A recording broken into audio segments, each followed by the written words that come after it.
L'habitude la plus commune à chaque être humain, c'est la procrastination. Tu vois, on a tendance à faire des trucs qu'on sait qu'on ne devrait pas le faire, mais on le fait. Moi, j'avais une habitude de procrastination que je ne comprends pas. Chaque jour, je sais que je dois me réveiller de très bon matin, aller travailler. Mais je me disais, ok, dans 5 minutes, dans 10 minutes, dans 20 minutes, et 5 minutes s'additionnent et ça devient des heures. Et je ne fais rien dans ma journée.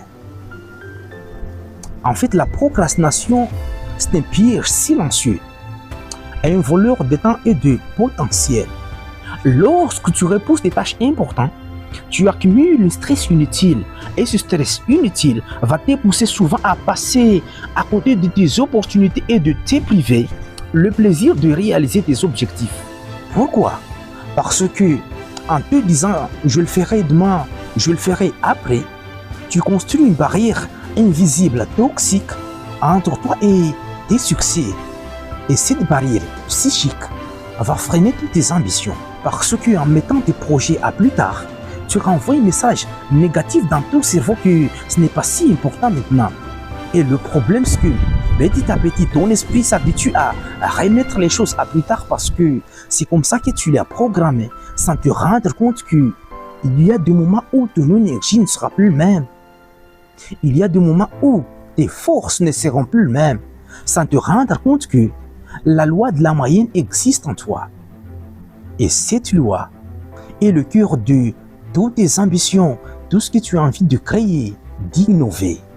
Parce que quand tu fais des choses assez fréquemment, un ratio se dessine. Et ce ratio a deux options, soit positif, soit négatif.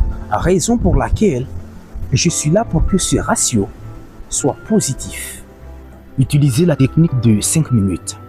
Quand tu commences par des petites étapes, en fixant tes objectifs plus clairs, en priorisant tes tâches et en te disant que je dois travailler 5 minutes simplement, au fond de toi se crée un mécanisme psychologique.